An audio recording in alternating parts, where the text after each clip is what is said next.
홍석준 의원님. 예. 일단 지금 최고위원을 구성하고 있는 기존에 9명이었거든요. 근데 중간에 뭐 사고도 발생하고 그만두고 해서 줄줄이 지금 요 뭐 자리도 비었는데 지도부를 구성하는 전체 최고위원이 전체 최고위원들이 모두 사퇴한 게 아니기 때문에 이건 비대위로 바꿀 수가 없다는 의견이 있는가 하면 아니 일부라도 과반에 가깝군 또는 과반 이상 사퇴하면 이건 갈 수 있다는 얘기도 있습니다. 그러니까 비대위 체제로 바꾸는 게 맞는가에 대한 논란이 있고요. 그리고 누가 비대위원장 할 것인가 이것도 논란이 있는데 일단 비대위 체제에 가는 게 맞습니까? 홍석준 의원님께서는 어떻게 판단하십니까? 예, 지금 이런 상황을 당하고 보니까 방금 이제 앵커께서 말씀하신 것처럼 지금 당헌 당규가 약간은 좀 이제 명확하지 않은 면이 있습니다. 모호하죠, 지금요. 예. 비대위원 전원이 사퇴해야 되느냐, 혹은 과반만 사퇴해도 되느냐, 뭐 예. 이런 어떤 확실한 어떤 규정이 조금 미흡한 건 사실인데 일단은 현재는 그 7분 이제 최고위원 중에 예. 사실은 이제 조금 전에 나왔습니다만은 이제 정책위의장까지 포함해서 5분은 일단은 뭐 사퇴 혹은 이제 사퇴 의사를 밝힌 상태고 일단 뭔가 문제가 발생을 한 상황이에요. 예, 지금 이제 2분이 남았는데 예. 제가 생각할 때는 일단은 비대위로 이제 가야 되지 않나 그렇게 이제 생각합니다. 왜냐하면 규정상 그렇게 하더라도 사실은 이 당이라는 것은 명확한 어떤 규정이 없을 때는 이제 정치적으로 좀 해석을 이제 해야 되는데 예. 일단은 어떤 국민의 어떤 전체적인 어떤 시각이 지금 대통령 지지도라든지 또 당의 어떤 지지도라든지 이런 측면에서는 책임지는 어떤 그런 어떤 자세를 보여야 된다는 것이 이제 일반적인 지금 여론인 것이고 예. 그다음에 또 두 번째로는 또 이제 과거에 또 선례도 유사한 선례도 또 있습니다. 예를 들면 뭐 2012년도에 당시 홍준표 대표 체제였을 때 예. 그때도 이제 최고위원들이 사퇴를 하면서 비대위로 갔을 때 2011년이죠. 예. 갔을 때도 최고위원이 이제 3분 사퇴하면서 이제 그때 당시 과반도 되지 않는데 이제 비대위 체제로 이제 간 사례도 있고 그보다도 지금 현재 더 이제 제가 살 때는 문제는 권성동 그 원내대표로 직무대행 체제로 갔을 때도 예. 이제 당에서는 과연 이제 원내대표라는 자리도 엄청나게 바쁜데 예. 과연 당 대표 직무대행까지 할 수 있겠느냐 이런 어떤 시각이 굉장히 이제 많았었죠. 예. 그런데 일단은 이제 그렇게 이제 시작이 되었는데 시작을 하고 보니까 예. 여러 가지 어떤 문제점, 뭐 문자 노출은 하나의 어떤 에피소드 같고 예. 여러 가지 어떤 당이 대내외적으로 좀 국정 과제를 좀 선도하고 혹은 또 뒷받침하고 이런 것들이 사실은 혼자서 이것을 하기에는 너무나 좀 어렵다. 예. 너무나 좀 한계가 좀 노출됐다. 이런 어떤 시각이 당내에 좀 많이 좀 팽배해 지금 저 있는 상태입니다. 그렇기 때문에 지금 비대위 체제로 예. 가는 것이 가능도 하고 가야 되지 않나 이렇게 좀 생각이 드는 측면입니다. 제가 홍석준 의원님께 2가지 정도를 좀 질문을 좀 짧게 드릴게요.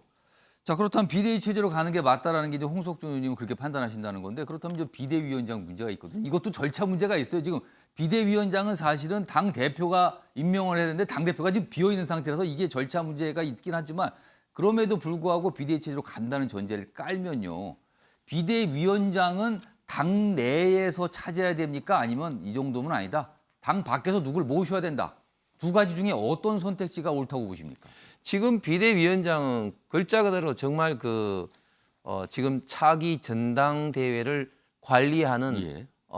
임시 관리형 비대위원장입니다. 예. 그렇기 때문에 지금 많은 분들이 저도 그렇게 생각합니다만은 또 외부에서 이런 것을 이제 드리는 것이 맞는가? 왜냐하면은 이제 비대위원장의 역할이 너무나 단기적이면서도 또 역할이 딱 제한돼 있기 때문에 예. 아무래도 그렇게 하면 당 외부보다는 예. 당 내에서 좀 더 많은 분들을 좀 당 찾지 안에서 않을까 생각을 합니다. 예.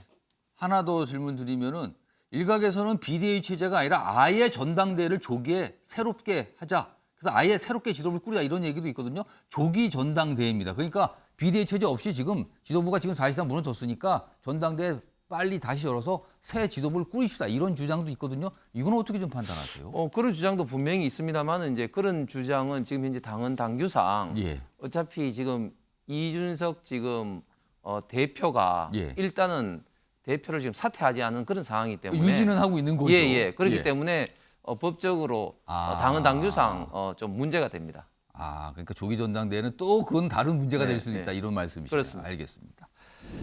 윤석열 대통령과 대통령실 대통령 휴가 끝난 뒤에 지금 이것만큼 뭔가 하나는 좀 들고 나와야 된다. 이것만큼은 국민들에게 이렇게 하겠다고 알려야 된다. 뭐가 있겠습니까? 예, 일단 그 우리가 이제 전 세계적으로 한번 상황을 한번 좀 예. 봐야 될 필요가 있는 게 지금 G7 모든 국가들이 지금 현재 그 집권 지금 대통령 내지 수상 집권당의 지지율이 엉망입니다. 사실 그렇습니다. 인기 있는 정치인이 없어요. 지금. 그 이유가 예. 결국은 집권당이나 정부 대통령 수상의 지지율은 경제에 기인합니다. 예. 프랑스에 그렇게 잘 나가던 마크롱 대통령도 지금 10%대거든요. 예. 우리도 지금 현재 워낙 지금 뭐 경제가 지금 안 좋기 때문에 지금 집권 여당 특히 대통령의 지지율이 좋을 수가 없습니다. 뭐 일단은 뭐 상황은 그렇지만 예. 그러나 좀 심각한 것은 일단은 이 지지율의 추세가 지금 낮아지고 있다는 것이 이제 심각한 어떤 상황인 그렇습니다. 것이죠. 이제 그런 측면에서 제가 그 이 방송에서도 누누이 말했지만 저희 당도 그렇고 지금 윤석열 대통령 그리고 정부에서 저는 가장 지금 잘못하고 있는 것이 예. 지금 이렇게 경제가 어렵고 그리고 우리가 해 나가야 되는 부분에 대해서 국민의 어떤 참여 그리고 고통 분담 이런 부분에 대한 좀 호소가 절대적으로 부족하다. 호소를 좀 해야 된다. 예, 그렇습니다. 솔직하게 얘기하고 그렇습니다. 호소해야 된다. 그래서 출근길 문답 이런 것도 계속 해야 되겠지만 그러나 이런 것보다도 예. 대통령이 좀 진솔한 어떤 기자회견. 그런데 이거는 대통령뿐만 아니라 제가 이 방송에도 몇 번 말씀드렸지만 총리, 비서실장 주변에서도 예. 이제 끊임없이 그런 데 대한 어떤 현상에 대한 진솔한 어떤 설명, 호소 이런 것들이 이제 필요한데 그러면 거기에 좀 담겨야 될 것이 뭐냐? 예. 저는 몇 가지가 있다고 보는데 첫 번째는 일단은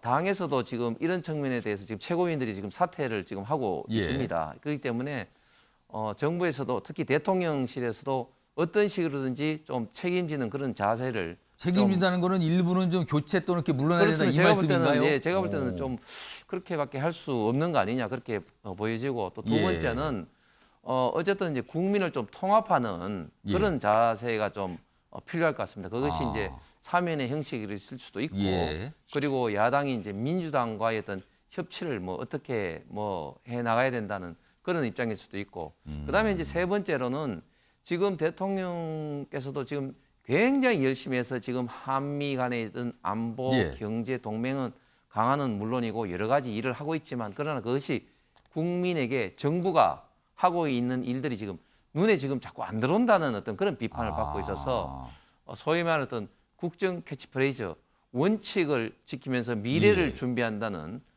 지금 대통령의 기본 국정 철학을 국민들에게 이해할 수 있는 국정 캐치프레이즈 같은 정부가 해야 될 일 이런 것을 좀 담는 그런 진솔한 좀 이야기를 반드시 좀 하셔야 될 것 같습니다.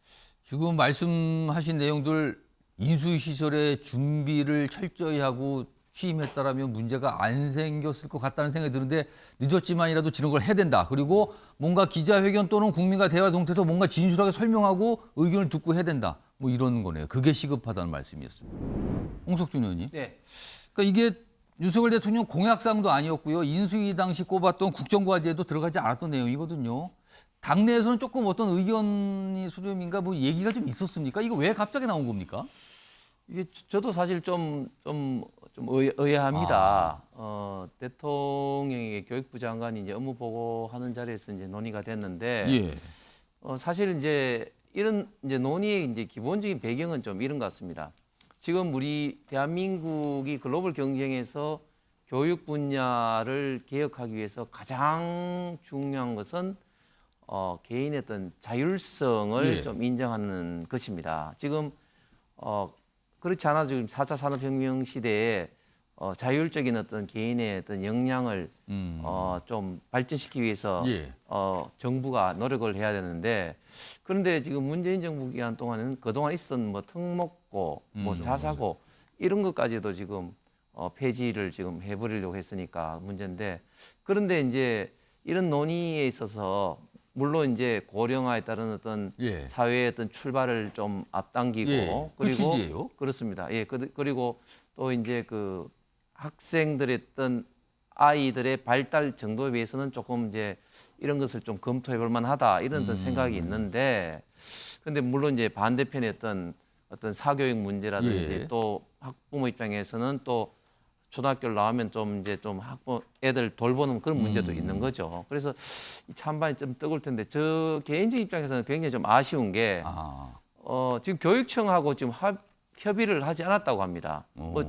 뭐 제 그 아내도 그 저도 이제 학교에 있어서 지금 물어보니까 전혀 지금 합의를 모른다는 거예요? 하지 않은데 아. 지금 교육부 입장도 어떤 논의의 물꼬를 트자는 어떤 이야기를 했는데 예.